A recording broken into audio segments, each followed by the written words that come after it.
November 2025. A stolen GMC pickup races through the outskirts of Reynosa, Mexico. State Guard officers close in.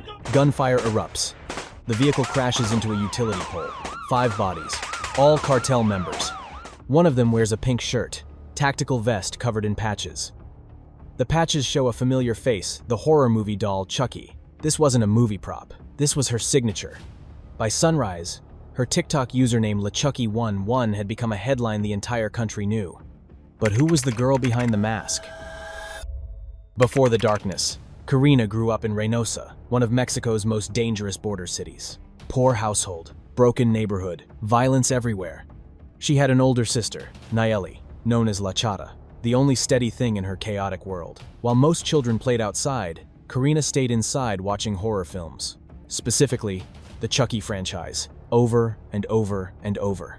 She didn't just watch them for entertainment. She studied them. The violence, the calculated cruelty, the way something small and innocent could become deadly.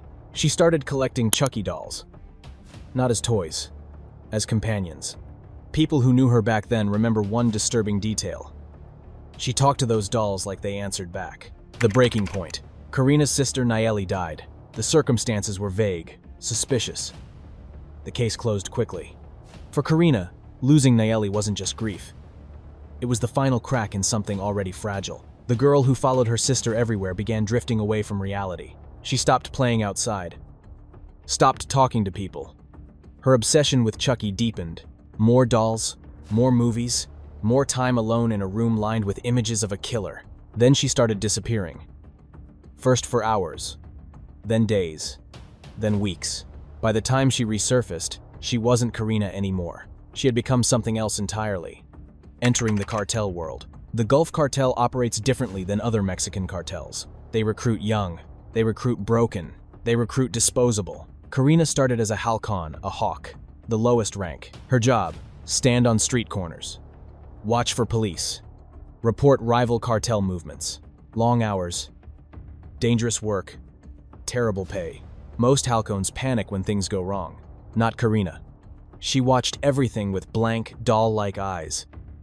No fear, no emotion. That caught attention. Cartel lieutenants noticed the pretty girl who never flinched. She caught the eye of a rising lieutenant in the organization. Older, powerful, connected. Their relationship wasn't romance.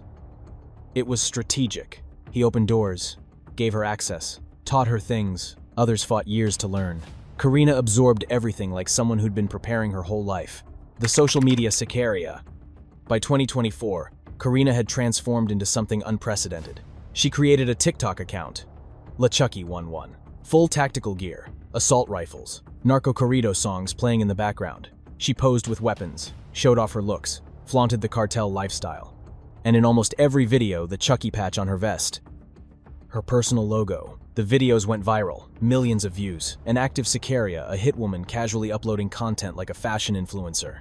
People couldn't believe what they were watching. The comments flooded in, some horrified, some fascinated, some calling her a hero. But what made her truly unsettling wasn't the violence she implied. It was her expression.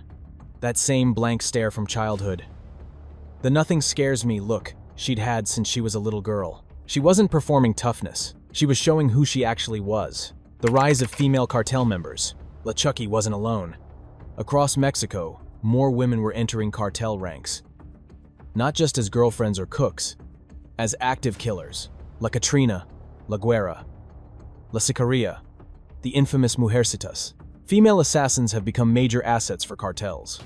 They use their looks to get close to targets. Men don't see them coming until it's too late. Security experts confirm, female cartel members aren't new, but their numbers are rising fast. They don't want to be cartel wives anymore. They want part of the action. They love the excitement, the money, the power, and often, they're even more ruthless than the men. LaChucky fit perfectly into this new generation. Beautiful, deadly, completely without conscience. The legend grows. Stories about LaChucky spread through Reynosa like wildfire. One night in Rio Bravo, a rival cell broke into her house while she was gone. When Karina heard what happened, she didn't call for backup. She walked straight into her house alone. The rival crew was still inside, convinced they had her cornered. They were wrong. People say she moved through the place with cold, steady focus. Room by room. No backup. nobody watching her back. She took out every person waiting for her in her own home. Witnesses swear she tilted her head afterward the same way Chucky the doll does in the movies, like she was studying her own work. Then there were the executions. Every Sicaria has a style. Hers made people uncomfortable. She didn't scream, didn't brag, didn't drag it out. She just smiled. That same small, childlike smile before pulling the trigger. That's what made her terrifying. The final night, November 8th, 2025. State Guard officers patrolling the outskirts of Reynosa spotted a stolen GMC pickup linked to the Gulf Cartel. They moved in. The group inside didn't wait for questions. They opened fire immediately. A chaotic chase down a dirt road. Chucky and her boyfriend trying to escape while other members kept shooting. 2 officers crossed paths with them. Opened fire. Both Chucky and her patron died on the spot. When the smoke cleared, 3 more cartel members were dead.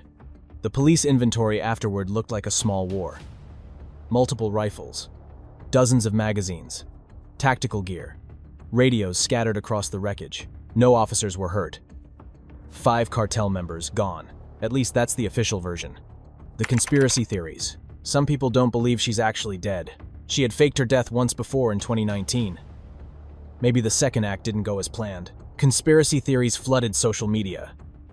Some viewers claimed they spotted her alive in TikTok clips days later. Others argued the body was a decoy. If she fooled us once, why not again? She's also being confused with another Sicaria named La Frosty, a hitwoman who allegedly sells her body to narcos and is rumored to have AIDS. At Chucky's funeral, her family placed a Chucky doll next to her coffin. A small reminder of the nickname and persona she carried until the end. The legacy of violence. Chucky's death reignited a bigger conversation. She wasn't an isolated case. She was part of a rising phenomenon. Young women entering cartel roles once dominated by men. Like La Katrina before her, the beautiful Sicaria for the Jalisco New Generation Cartel who orchestrated the ambush that killed 13 police officers in Aguascalientes in 2019. La Katrina used her beauty and Instagram fame to promote the cartel lifestyle. Posted photos with weapons, money, helicopters. She rose to become a local boss. One of El Mencho's top regional lieutenants. When Mexican forces finally cornered her in January 2020, she died from a gunshot wound to the neck. Body cam footage showed her final moments lying against a wall, barely breathing, clinging to the same soldiers she'd been fighting moments before. She was 21 years old. The disturbing truth. What makes Chucky's story stick is how she performed her violence. She didn't hide it. She put it all out in the open, almost like she wanted the world to watch. That mix, the soft, innocent smile paired with brutal reality, made everything 10 times more disturbing. Every video of her looks fake, like something out of a movie. Except it wasn't. It was real. All of it. That child who lined up Chucky dolls on her bed became the monster she admired. She dedicated her short life to the cartel. Met a violent end. No amount of money, drugs, or fancy possessions could protect her from her terrible fate. More women like Chucky are choosing to join cartels for money, protection, and power. The cartels remain as strong as ever. The violence continues. And somewhere in Mexico, another girl is probably watching horror movies right now, wondering if she could become what she sees on screen. Drop a comment. What drives young women to join these deadly organizations? Is poverty the only factor? Subscribe for more stories exploring the dark reality behind cartel culture.